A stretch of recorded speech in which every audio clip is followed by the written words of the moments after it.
Amin was driving home when he noticed Shayna sitting in the park. He approached her and inquired, "What are you doing here?" "Oh, were you playing with a cat?" he questioned. Shayna responded angrily, "I was not playing. Actually, the cat was unable to come down the tree, so I climbed up and brought it down." Amin notices that she has a leg injury, and most likely that's why she's sitting here without one of her shoes. He told her to wait here till he returned from the flat. Amin arrives a few minutes later with the first aid kit. He offered her his coat and urged her to remove her socks. Shayna, perplexed, inquires, "Why?" "Well, obviously to put on the bandage." He said, "All I want to do is apply the bandage." Shayna removed her socks as he was looking away. Amin then wrapped her ankle in ice and bandaged it. When he was finished, then Amin carried her to their flat on his back. Shayna thanked him before leaving for her flat. Shayna gave Amin the container containing the food the next night at night. Amin expressed gratitude and said, "How is your pain now?" Shayna said, "Thanks to you, it is now better. If you want to eat more fresh meals, then," Shayna recommended, "I'd have to cook at your flat." "You are already doing enough," Amin assured her, shocked. "I can't ask for anything more, but only if you can pay half for the ingredients." Shayna continued, "I would be delighted to share it." Amin said,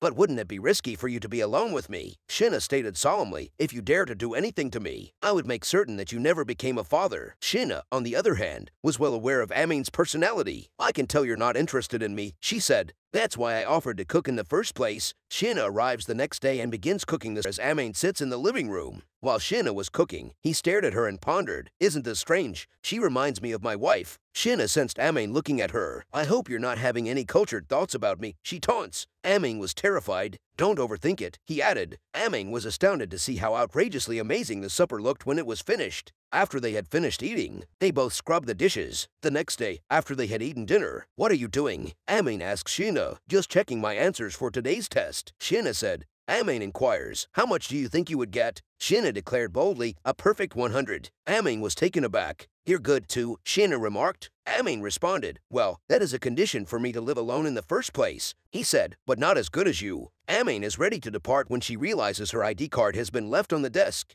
He was astonished when he saw the card because Shayna's birthday is 4 days later. He then handed her the ID card. So the next day at school, he approached Akazawa and his girlfriend and requested, "What would be the ideal present for a girl?" Shidos wonders aloud, "Since when do you have a girlfriend?" Amin explains, "It is just someone I knew." Shidos did not press him anymore and indicated that a cosmetic item would be ideal. Amin liked the concept. Shayna's birthday has arrived. Amin sat next to her after supper and offered her the present. Shayna, perplexed, inquires, "What is this? Isn't today your birthday?" Amin said, "Yes, it is. But how did you find out?" Shayna said, "As far as I recall, I haven't informed anyone at the school about it." Suspiciously, "So are you stalking me now?" Shayna added. Amin informed her that he noticed it on the ID card she had left the day before. Shayna informs him that he is not required to offer her anything because she does not observe her birthday. "Well, this is just a way for me to repay you," Amin said. "So just accept it." The present was hand lotion, as Shayna discovered when she opened it. "Because you are so practical," Amin explained, "I thought it would suit your current lifestyle." Shayna was overjoyed. She notices yet another present.